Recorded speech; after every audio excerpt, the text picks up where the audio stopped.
So hi guys, today we will be discussing about the module 2 of the subject Business Ethics and Social Responsibility. It is about ethics and business. In this module, we will be able to give examples of how fairness, accountability, and transparency are practiced in business profit and non-profit organizations. So, businesses are pressured to make profits to maintain and grow their position in the market. Sometimes, they need to make decisions to put them on a forked road. Shall I do the right thing but put my business in jeopardy? Shall I do something illegal and ensure that my business will prosper? Shall I use bribe to expedite procedures? Shall I declare a low income to pay less tax? Shall I start a smear campaign to destroy my competitors? Controversies involving companies that do unethical business practices come out in the news from time to time. Long work hours, unhealthy workplace environment, low wages, unpaid workers, insufficient benefits, and others are only some of the issues that you may see being reported on mainstream media. Although there are laws that protect the workforce, they are not always implemented. Companies have codes of conduct, but they are not always observed. So let's move on to making ethical decisions. Ethics enables a person to discern from right from wrong. It is derived from the Greek word ethos, which means character. Ethics is a branch of philosophy that involves systematizing, defending, and recommending concepts of right and wrong conduct. Ethics involves understanding the differences between right and wrong concepts and actions and using principled decision making to choose actions that do not hurt others according to Ways 2014. So, why do you think is ethics and business connected? Some people raise their eyebrows when applying ethics in business context because the nature of business is to increase profitability, which does not necessarily mean that a company practices an ethical culture. However, leaders have come to realize that unethical business practices do not bring good to the company. For example, ignoring safety concern may incur losses for an automotive company due to lawsuits that may be filed against the company.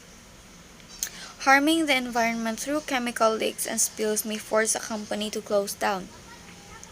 Unfair wages and labor practices may give a company a bad image in the eyes of consumers at the very least.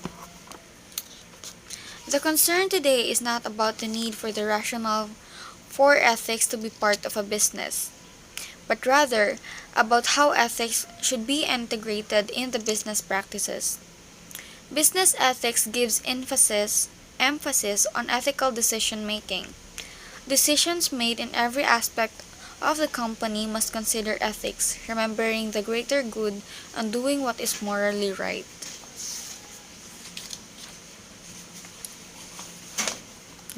Leaders and managers are responsible for the creation of a corporate culture.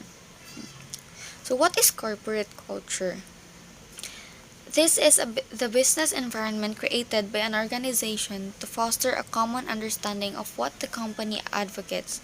The environment created by the organization can encourage or discourage ethical behavior. Ethical business leadership provides this environment to create circumstances where good are able to do good deeds and bad people are prevented from doing bad decisions and actions. So, here's the big idea.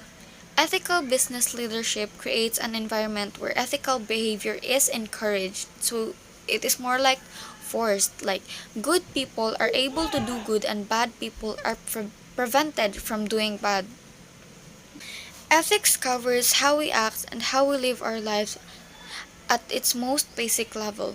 According to philosophers, how we should live implies the practical side of ethics, which covers how we act and do things. There are two parts of the practical side of ethics.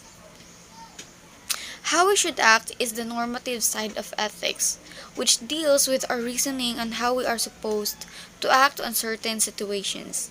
Ethics, being a normative discipline, deals with norms or those standards of appropriate and proper or normal behavior. On the other hand, social sciences such as psychology and sociology look at the descriptive manner of people's actions rather than the normative manner. Descriptive manner provides an account of how and why we act the way we do. The we and how we should live may apply to two interpretations. We as a collective action where individuals act and decide together as a group to promote good for everyone, and we as an individual actions based on a common understanding of what is good.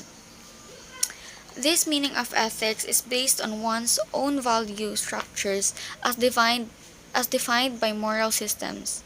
It is sometimes referred to as morality, which is the aspect of ethics pertains to personal integrity. A person will always be faced with decisions that will have an impact on the organization. What should I do? How should I act? These are the common questions that one may ask to evaluate a situation that needs decision making. Based on a person's moral values, he or she may believe that honesty is important in everything he or she does. Thus, ethics calls for the application of this value to the decision that he or she has to make. Therefore, if the manager asked him or her to lie or cheat on a report, this person may refuse to do so based on his or her own set of moral values. How should we live?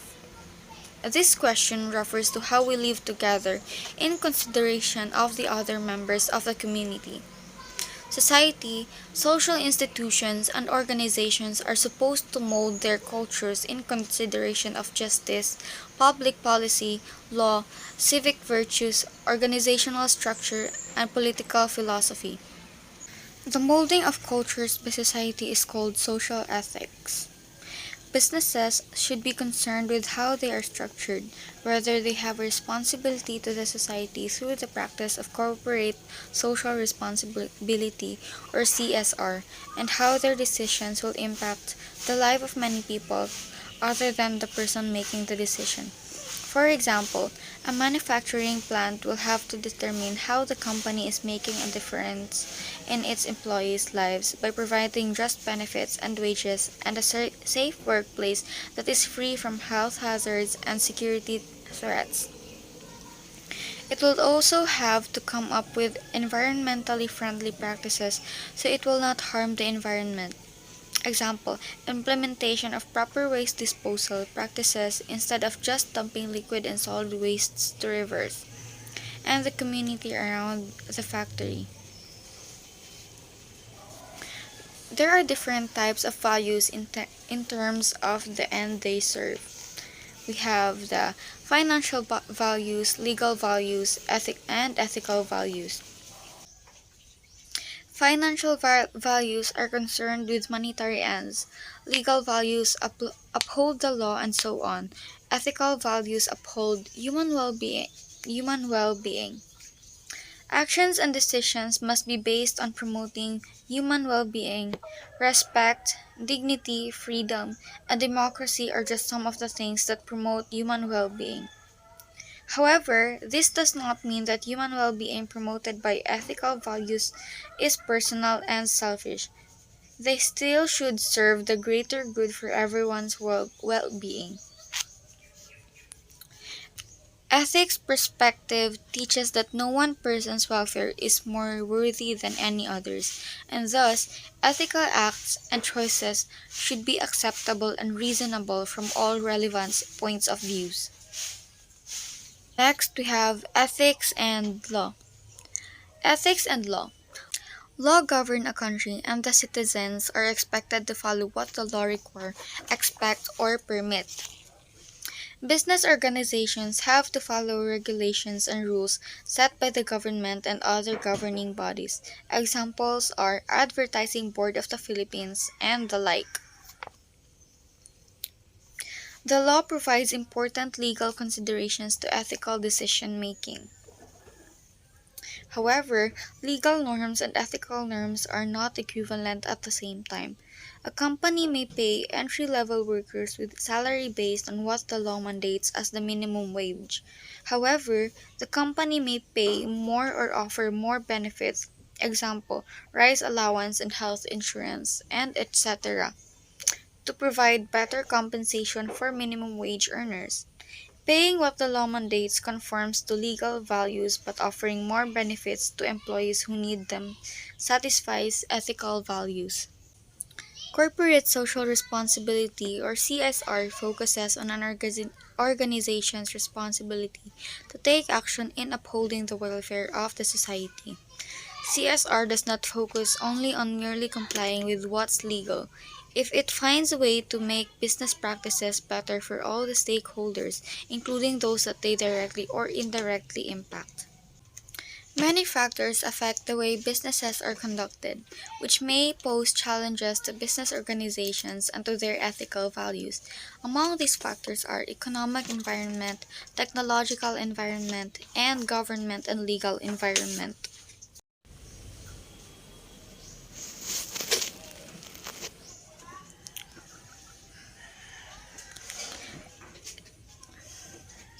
The economic environment has evolved to accommodate global inputs in trade, market, and processes. Most multinational companies choose to source materials or have their products manufactured in emerging markets such as Philippines, India, Vietnam, Bangladesh, and others. However, some of these countries are not able to implement laws to protect the workers. A company may have well-placed ethical values, but its suppliers may not. Example: if a famous cat food manufacturer was exposed in an article to have been using fish caught by Cambodian and Burmese slave workers in Thailand. According to reports, brokers illegally charge these fishermen with high placement fees to get jobs in Thailand. When they get to their destination, they are forced to work in fishing vessels and seafood farms for long periods of time so they can pay back the brokers. The fishermen are hardly paid, do heavy physical labor, and are sometimes physically abused, and when they get sick, they are not offered medical help. Worse, when they die, they are simply thrown to the sea. The exposed also question the supply chain of other big manufacturers and retailers that source from the same region. Technological environment has pushed organizations to explore more aspects of the business at a faster rate. There are different software that can aid in managers' analysis of data by providing business analytics. Communication has become easier, and the digital media provide bigger and better ways of reaching consumers. With so much information virtually stored in the cloud, more companies are threatened by security vulnerabilities of their data.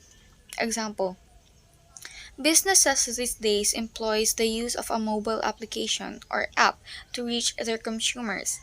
Bank of Cabanatuan deployed a mobile app to its customers so they can access their account balances and transaction history, trans- transfer funds, and pay bills through their smartphones. However, there were a number of customers who reported that their accounts were hacked and they lost money on their accounts. Lastly, government and legal environment. Government and legal environments create legislations to implement regulatory laws to protect consumers and restrict unfair corporate practices. However, graft and corruption are widely known issues in the Philippines. Companies may choose to provide bribes or padulas when dealing with government offices to expedite processes, receive better treatment, and or violate certain regulations without any repercussions. So that's all for today, guys. Thank you.